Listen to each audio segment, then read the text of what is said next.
Elegant bikers کے Kashmir tour کی چوتھی اور اس ٹور کی آخری قسط کے ساتھ حاضر ہوں۔ میں ہوں محمد اویس حمید راٹھور، جس میں آپ کے ساتھ شیئر کروں گا ہمارے چوتھے دن کے رودات، جو مشتمل ہے تقریباً 220 کلومیٹر فارورڈ کہوٹہ اسلام آباد تک کے سفر پر۔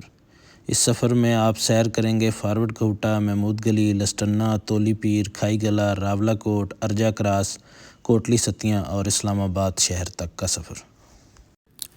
25 دسمبر 2023 کی صبح کا سورج فارورڈ کہوٹہ میں بہت روشن اور آسمان بہت واضح تھا۔ صبح اٹھ کر ناشتہ کیا، کابینہ سے دن کو سر انجام دینے والے امور کے بارے میں ڈسکس کیا۔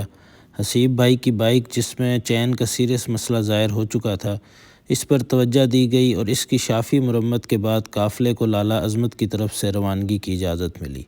فارورڈ کہوٹہ ہمارا اپنا ضلع ہے اور ہمارے اکثر ممبرز اس کے متعدد بار وزٹ بھی کر چکے تھے، لہٰذا صرف بازار سے ہی واپسی کی گئی، لیکن اپنے دیکھنے والوں کو ہم فارورڈ کہوٹہ کی سیر ضرور کروائیں گے۔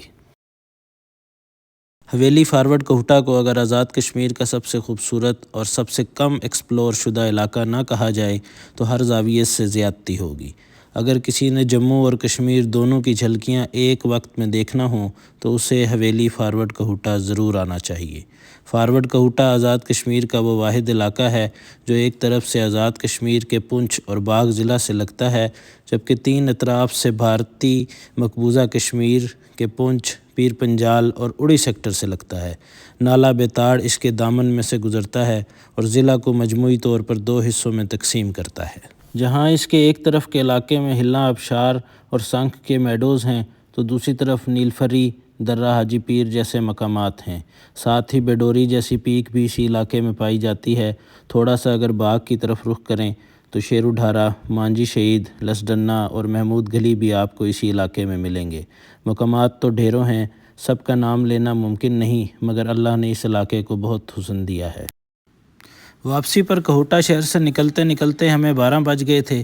کہوٹہ سے اسلام آباد کی طرف واپس نکلیں تو پلنگی کا ایک بڑا قصبہ آتا ہے جو کہوٹہ شہر سے 8 کلومیٹر کے فاصلے پر واقع ہے۔ سابق وزیر اعظم آزاد کشمیر جناب راجہ ممتاز حسین راٹھور صاحب کا آبائی گھر اور آخری آرام گاہ بھی اسی قصبے میں موجود ہے۔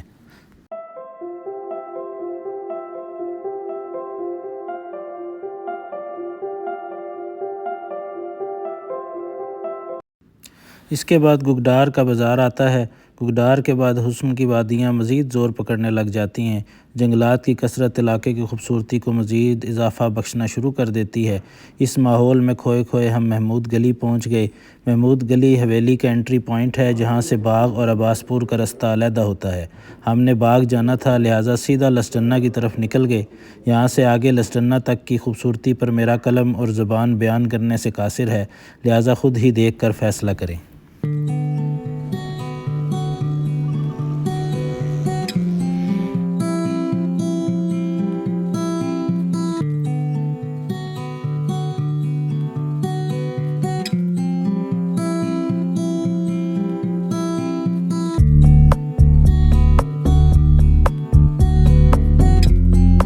لسڈنہ محمود گلی سے 10 کلومیٹر اور باغ سے تقریباً 30 کلومیٹر کے فاصلے پر واقع ہے۔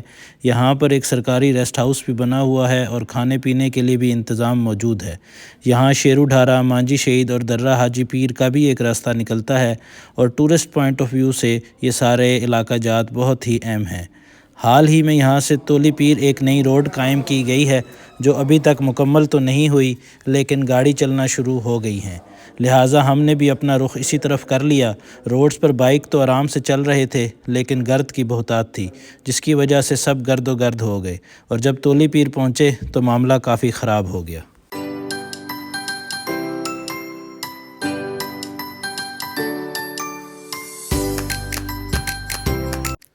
تولی پیر میں ہم چند ہی منٹ رک پائے تھے کیونکہ ٹائم کی بہت کمی تھی۔ اس دوران جناب حیدر بلال راٹھور صاحب کی کال آئی کہ میں اسلام آباد سے نکل آیا ہوں۔ چونکہ آپ کے ساتھ وعدہ کر سکنے کے باوجود نہیں آ پایا تھا، لہٰذا سخت شرمندہ ہوں۔ ہماری طرف سے ان کی اس بے وقوفی پر سخت بمباری کی گئی اور کال کاٹ دی گئی، اس امید سے کہ یہ نہیں نکلیں گے۔ تولی پیر سے کھائی گلے کے سفر کے دوران ساتھیوں نے بتایا کہ وہ بھی راٹھور ہیں اور آپ کے منع کرنے کے باوجود بھی وہ نکل آئے ہیں، لہٰذا پلان میں ارجنٹ تبدیلی کی جائے۔ اسی بات کو مد نظر رکھتے ہوئے ہم نے راولا کوٹ سے راولپنڈی جانے کی بجائے ارجہ کراس جانے کا فیصلہ کیا تاکہ حیدر بلال صاحب کو وہاں سے ریسیو کر کے کوٹلی ستیاں کی طرف سے واپسی کی جا سکے۔ کھائی گلہ سے راولا کوٹ تقریباً 10 کلومیٹر کا فاصلہ ہے جو جلد ہی مکمل ہو گیا۔ پھر وہاں سے ارجہ کی طرف نکلے تاکہ امینڈڈ پلان کو پورا کیا جا سکے۔ ارجہ کراس میں حیدر بلال صاحب ہمیں مفت کے املوک کھاتے ہوئے مل گئے۔ ہم نے ان کی کلاس لی اور ساتھ لیا اور کوٹلی ستیاں والے راستے سے واپس اسلام آباد پہنچ گئے۔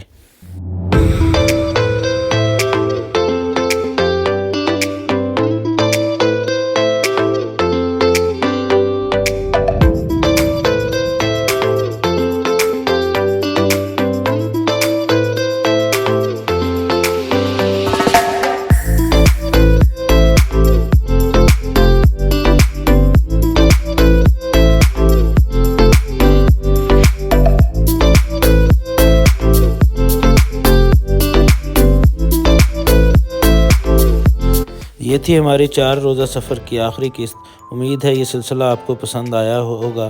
مزید بھی ہمارے ساتھ جڑے رہیے تاکہ ہماری ویڈیوز آپ تک پہنچتی رہیں۔ بہت شکریہ۔